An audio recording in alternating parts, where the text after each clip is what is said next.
Fala pessoal, sejam muito mais do que bem-vindos ao meu canal.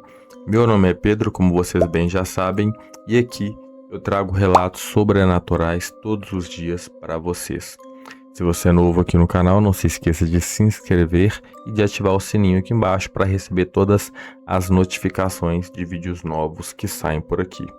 Pessoal, se você já curte também esse tipo de conteúdo na internet, aqui no YouTube, relatos sobrenaturais, causos da roça, lugares assombrados, vigias noturnos, já deixa um like também no início do vídeo para fortalecer aqui o nosso trabalho, o conteúdo que eu consigo entregar mais para vocês. Eu gravo aqui depois do serviço, depois do expediente e ajudar bastante, viu pessoal?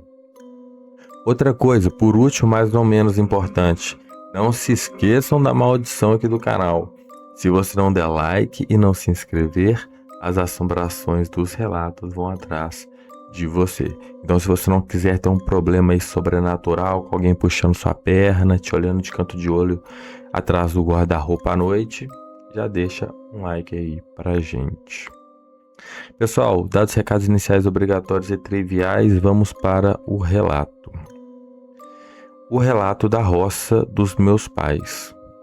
Maria Luísa, esse é o meu nome. Eu demorei anos para ter coragem de falar abertamente sobre o que aconteceu comigo. Sempre que alguém perguntava por que vendi o sítio da família tão rapidamente, eu inventava uma desculpa. Dizia que era por causa da correria do trabalho, da distância, do custo alto e que mamãe não tinha mais condições físicas de mantê-lo. Mas a verdade é que eu nunca mais consegui atravessar aquela porteira sem sentir um peso no peito, como se alguma coisa estivesse me observando do meio das árvores, como naquela noite que vou relatar. Eu sei que parece loucura, mas até hoje, quando eu preciso pegar uma estrada de terra à noite, onde não exista nenhuma iluminação pública, eu sinto um nó no estômago. Mesmo com meu marido dirigindo o carro. Mas o pior não foi nem o que eu vi, foi o que eu senti e pensei existir. É uma sensação horrorosa que não sei explicar direito. Parecia que o mal estava me acompanhando como se fosse um filme de terror, mas só que real. Foi como se alguma coisa muito antiga respirasse fundo do meu lado. Na época, eu tinha 34 anos. Meu pai tinha falecido fazia uns meses e minha mãe realmente já não aguentava mais cuidar do sítio sozinha, lá no interior de São Paulo. Era um lugar simples. A casa principal, um pomar, um galinheiro com poucas galinhas e um pedaço de mata fechada bem atrás do curral, já no final do terreno.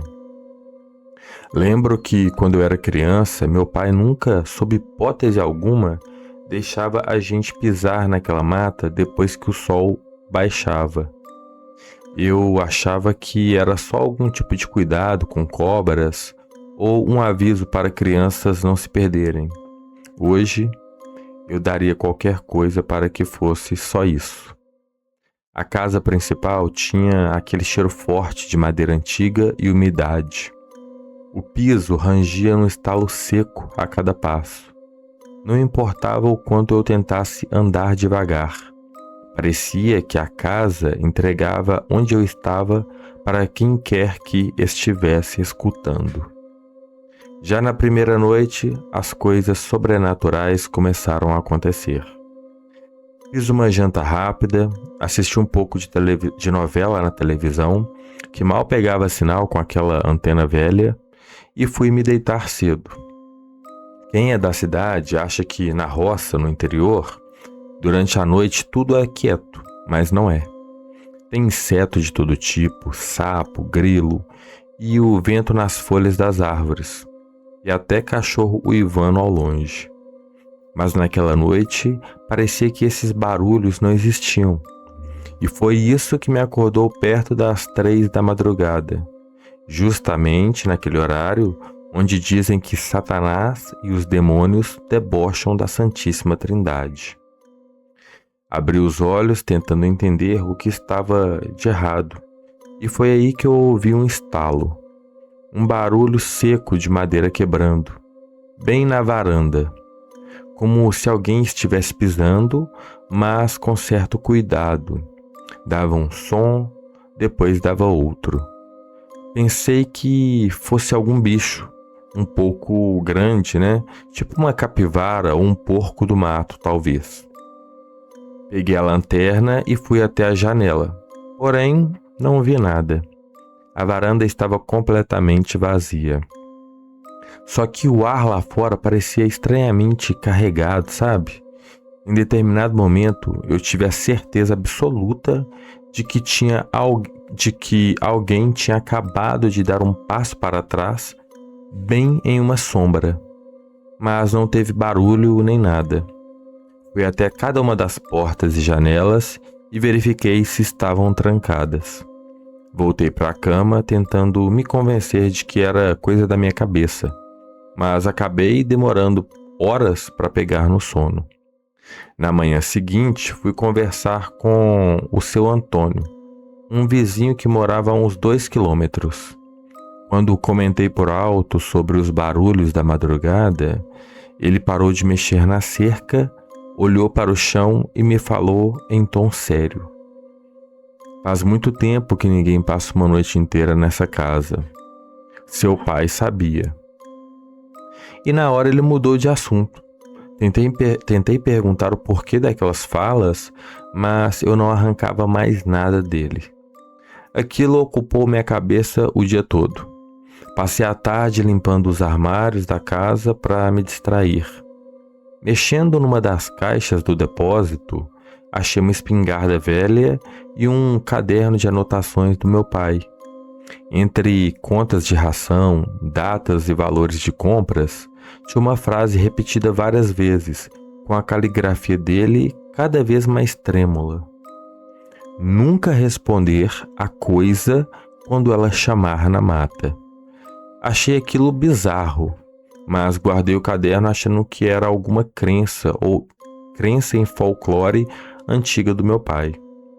Na segunda noite, meu marido viria dormir comigo, mas ele acabou sendo convocado de última hora para uma agenda de viagens no trabalho dele.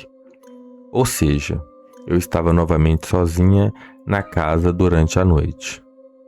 Começou como terra molhada, depois cheiro de folha podre e, por fim, um odor adocicado, mas enjoativo, igual flor de velório. Procurei a casa inteira para ver de onde vinha aquele cheiro. Nada. Quando me aproximei da porta dos fundos, senti um arrepio na alma. O frio que estava fazendo ali era anormal. Lá fora não corria uma brisa. As copas das árvores estavam paradas, mas aquele cheiro podre parecia vazar por baixo da porta. Tranquei tudo, mas o cheiro não saía. Perto das 3 da manhã, acordei com uma voz, baixinha, quase num sopro no meu ouvido. Sentei na cama na hora. O meu coração parecia que ia sair pela boca. Achei que era pesadelo, mas aí veio o som de novo, vindo lá de fora, do terreiro da casa. Levantei devagar, engolindo o choro de medo, e fui até o canto do quarto. Olhei pela cortina. Sob a luz fraca da lua, perto da mangueira, tinha uma figura. Ela era extremamente magra, de um jeito desconfortável. Ficava ali, parada, sem rosto, como se fosse uma alma penada no meio do quintal, que absorvia a pouca luz que tinha no ambiente. Fiquei congelado olhando aquilo. De repente, a coisa sumiu diante dos meus olhos. Nesse breve momento, tive uma sensação de alívio e mais medo. Passei o resto da noite sentada na cama, totalmente coberta, com as costas na parede, esperando o sol nascer. No dia seguinte, voltei na casa do seu Antônio. Antes mesmo de eu abrir a boca para contar, ele me olhou sério e perguntou: "Ela chamou você?" Eu perdi a cor e disse que ouvi uma voz E foi aí que ele me contou que, anos atrás, a família da propriedade vizinha largou tudo e fugiu, porque algo naquelas matas chamavam as pessoas à noite. Chamava as pessoas à noite. E quem atendia ou saía para ver durante a noite nunca mais voltava a ser a mesma pessoa. Tomada por um impulso idiota de tentar achar uma explicação racional, eu fui até a beira da mata durante o dia. A uns poucos metros da entrada da mata, achei algumas ruínas de uma construção de pedra, tomada por mato. E nela, na construção, tinham várias cruzes de madeira podre fincadas no chão, mas nenhuma das cruzes tinha nome, e nenhuma tinha data. Quando tomei distância para voltar, ouvi passos atrás de mim, folha seca estalando, mas não como se fosse um animal, era como se fosse uma pessoa pisando. Acelerei o passo até começar a correr. E só recobrei o fôlego quando pulei a cerca de volta para o terreiro. Então, eu já havia decidido que não passaria mais nenhuma noite na casa, até que a imobiliária me pediu para mostrar a propriedade a um possível comprador. Então, tive que ficar até mais tarde na casa. E quando vi, tive que dormir nela, pois a pessoa que iria visitar a casa se atrasou muito. Pois bem, naquela noite eu quase surtei. Tranquei tudo, empurrei o armário mais pesado da casa contra a porta dos fundos e deixei até a luz do banheiro acesa. Meia-noite em ponto, a lâmpada da sala piscou. Piscou de novo e apagou. Uma por uma, as luzes da casa foram se apagando num estalo seco, até me deixar no breu total. Liguei a lanterna do celular. A luz parecia fraca, meio amarelada, sufocada pela escuridão. Aí vieram os arranhões do lado de fora da casa. Não era rato nem gato. Era um som lento, pesado, como unhas compridas raspando. Logo em seguida, 3 batidas secas na porta da frente. Tum, tum, tum. Segurei o ar. Foi quando eu ouvi uma voz do outro lado. Abre, só quero entrar. Meu corpo travou de um jeito que a mente não comandava mais nada. Tive um gosto de ferro na boca, um suor frio escorrendo. Juro, gente, eu achei que iria morrer do coração naquele momento. As batidas ficaram violentas, a casa parecia chacoalhar. E tão rápido quanto começou, parou. De repente, veio aquele silêncio de fazer o ouvido zumbir. A luz da lanterna começou a falhar. Na sombra da árvore, eu vi. Tinha uma mulher ali, magra, a ponto de os ossos marcarem a pele cinzenta dela. Os braços eram compridos demais, quase tocavam o chão. E o cabelo, todo encebado, cobrindo o rosto inteiro. E eu sabia que, debaixo daquele cabelo, ela estava sorrindo. O ar congelou.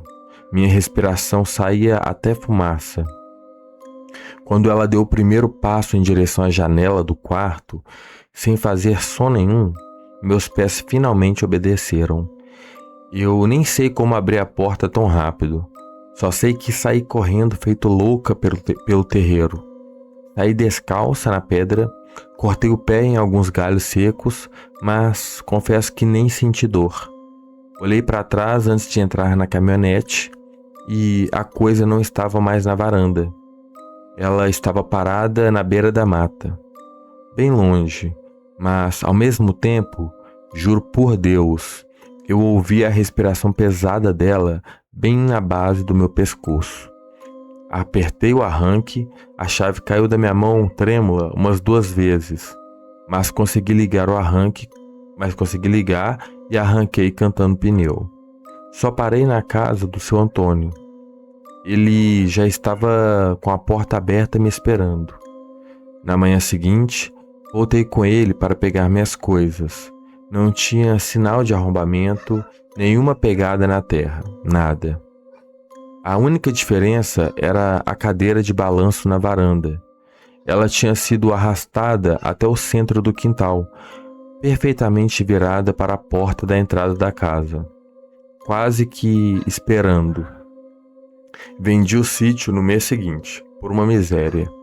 Não contei nada para o comprador, e até hoje carrego essa culpa, porque soube que 3 meses depois ele abandonou a propriedade também, dizendo que ouvia vozes de madrugada. Até hoje, se o silêncio da noite fica muito pesado, eu morro de medo. Só que tem uma coisa que me tira o sono de verdade. Dias depois de ter fugido de lá, folheando de novo o caderno de meu pai, vi uma frase escrita no verso da última página. Estava afundada no papel, como se ele tivesse usado a ponta de um prego para escrever. Estava escrito: nunca olhe para a mata quando ela chamar. Se ela aprender o seu rosto, um dia ela acha o caminho de volta. E às vezes, bem na madrugada, pessoal, antes de eu abrir os olhos, eu escuto alguns passos lentos estalando num piso de madeira aqui no meu quarto. O problema é que eu moro em um apartamento no 10º andar e o piso do apartamento não é de madeira. Ó, esse relato aqui me pegou. Esse aqui eu gostei bastante, pessoal. Que relato bom, cara. Porque eu tenho parentes que já disse que viu uma mulher muito magra, de braços compridos, cabelo comprido, no interior aqui de Minas Gerais, onde eu moro, né? Então eu tive uma sintonia com esse relato aqui. Mas é isso, pessoal. Esse foi o vídeo de hoje e vamos para o próximo relato.